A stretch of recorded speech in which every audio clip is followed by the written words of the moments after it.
बिस्मिल्लाहिर्रहमानिर्रहीम। अस्सलामु अलैकुम प्यारे दोस्तों, अस्कार एंड दुआ चैनल में खुश आमदीद। उम्मीद है आप सब खैर वाफियत से होंगे। आज हम आपके साथ हाजिर हुए हैं एक नई वीडियो लेकर। इसमें हम आपको एक ऐसा राज बताएंगे जिस पर अमल करने से ना सिर्फ आपकी शादीशुदा ज़िंदगी बेहतर हो जाएगी, बल्कि आपके घर में तमाम लड़ाई झगड़ा ख़त्म हो जाएगा और आपकी बीवी आपके ताबे हो जाएगी, आपकी और आपके माँ बाप की अच्छे से खिदमत करेगी और आपकी अज़वाजी ज़िंदगी खुशहाल हो जाएगी। जो राज आज हम आपको बताने जा रहे हैं वो एक सच्चे वाक़े में छुपा है, जिससे उस शख्स की ज़िंदगी हमेशा के लिए खुशहाल हो गई। तो आए हम आपको सुनाते हैं वो वाक़या उन्हीं की ज़ुबानी। इससे पहले आप लोगों से गुजारिश है कि हमारे चैनल को वीडियो के नीचे दिए गए लाल बटन को दबाकर सब्सक्राइब करें और साथ में दिए गए घंटी के बटन को दबाकर हमारे नए आने वाले वज़ाइफ को सबसे पहले अपने मोबाइल पर वसूल करें। अगर वीडियो पसंद आए तो वीडियो को लाइक, कमेंट और शेयर ज़रूर करें। तो आए हम आपको बताते हैं वो वाक़या उन्हीं की ज़ुबानी। पिछले 1 साल से शादी के बाद से अब तक मेरा नहायत ही बुरा हाल है। मेरी बीवी एक पागल है। काम से थका मांदा शाम को घर में आराम की खातिर लौटता हूँ तो फट पड़ने के लिए तैयार डांटती हुई मेरे सामने खड़ी होती है कि देर से क्यों आए हो, मैंने जो चीज़ें मंगवाई थी क्यों नहीं लाए, या क्या गंदी चीज़ें लेकर आ गए हो, ख़रीदारी का सलीका नहीं है तुम्हें, आज जल्दी किस लिए आ गए हो, शाम से सुबह तक तुम्हें बर्दाश्त करना होता है तो क्या काफ़ी नहीं होता। चुनाचे मैं दोस्तों को मजबूर करने पर एक बुजुर्ग से मिला और अपनी सारी कहानी इस मोहतरम बुजुर्ग को सुना डाली। मैं इस मोहतरम बुजुर्ग से इस तरह गोया हुआ, बाबा जी मैंने बहुत सब्र किया है, मगर अब तो मैं अपनी बीवी से हर बार यही पूछता हूँ कि क्या अज़ाब की लोगत में कोई ऐसी बदजुबानी या ऐसा ताना बचा है जो तुमने मुझे ना मारा हो। तेरी बदजुबानी और बेहूदगी ने मेरी ज़िंदगी को जहन्नम बना कर रख दिया है। उसकी एक बात के जवाब में मुझे 2 सुनानी पड़ती हैं, मगर उसे ना कायल किया जा सकता है और ना ही खामोश। कई बार लम्हे तो कई बार घंटे इस हाल में गुजरते हैं और फिर घर में गुजरा बाकी का वक्त अपने बाल नोचते या नाखून चबाते गुजरता है। लेकिन अब मेरा ऐसी सूरत हाल से दिल भर गया और मुझे कराहत हो गई है। इससे पहले कि यह पागल औरत मेरे हाथों कत्ल हो, मैं इसे तलाक देना चाहता हूँ। बुजुर्ग ने सर को हिलाते हुए कहा, बेटे मैं तेरी मुसीबतों का सबब जान गया हूँ, मेरे पास तेरे लिए इसका एक इलाज है और इससे तेरे सारे मसाइल हल हो जाएंगे। मैंने ताज्जुब से बुजुर्ग को कहा, क्या है ऐसा इलाज जिससे उसका पागलपन ख़त्म हो जाएगा। लेकिन मैं उसमें कोई रग़बत बाकी नहीं पाता, मैं उसे तलाक देकर छुटकारा पाना चाहता हूँ। अगर आपके पास कोई इलाज है तो उसके लिए दीजिए, मेरे लिए नहीं।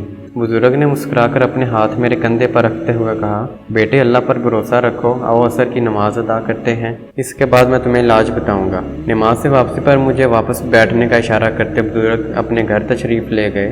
वापसी पर हाथ में एक छोटी सी बोतल थामे नमूदार हुए। बोतल का मुंह एक ढक्कन से मजबूती के साथ बंद था। मेरे करीब बैठते हुए मुझे मुखातब हुए, ये लो मेरे बेटे, ये है वो इलाज जिसका मैंने तुम्हारे साथ वादा किया था।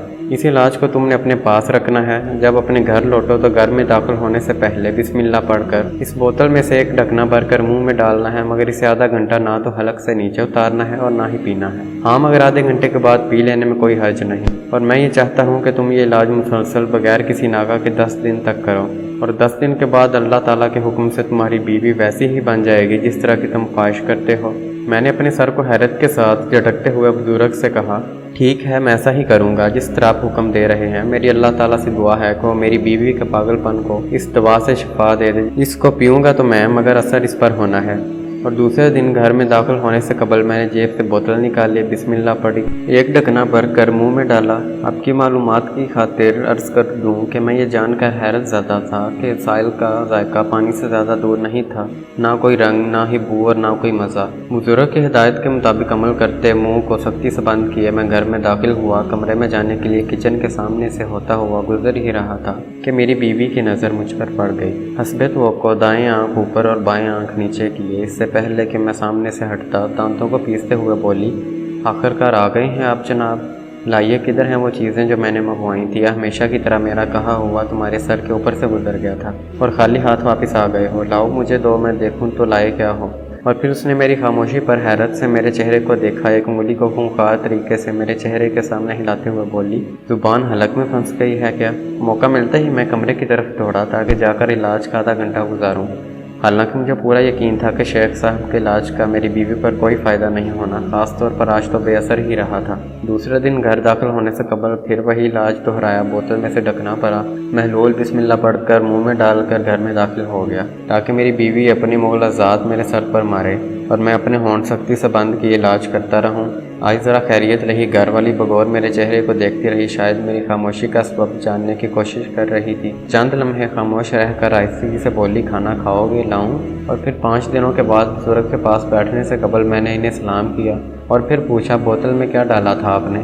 بزرگ میرے چہرے کو دیکھ کر مسکرائے اور بولے، بیٹے پہلے اپنی سناؤ، میرے علاج نے کوئی اثر بھی دکھایا ہے یا نہیں؟ میں نے اپنا سر اوپر سے نیچے کی طرف ہلاتے ہوئے کہا، یہ کچھ ہوا ہے ان دنوں میں اور یہ صورتحال ہے اب تک کی۔ 2 دن ہو گئے ہیں، میری بیوی تو بالکل ویسی بن گئی ہے جس طرح دلہن بن کر آئی تھی۔ اب بتائیے کیا ڈالا تھا آپ نے اس بوتل میں؟ بزرگ نے بولنے سے پہلے ایک ہلکا سا قہقہ لگایا اور بولے، بیٹا اس بوتل میں نے تمہیں پانی ڈال کر دیا تھا اپنے گھر میں رکھے گڑھے میں سے۔ میری آنکھیں کھلی کی کھلی رہ گئی۔ میں نے تعجب سے کہا، پانی؟ صرف پانی؟ کیا اس بوتل میں کوئی دوا نہیں تھی، صرف پانی تھا؟ اچھا، برکت کے لیے کم از کم آپ نے اپنا لعاب تو ضرور ڈالا ہوگا اس میں۔ آخر میری بیوی کو کس طرح شفا ملی ہے اس سے؟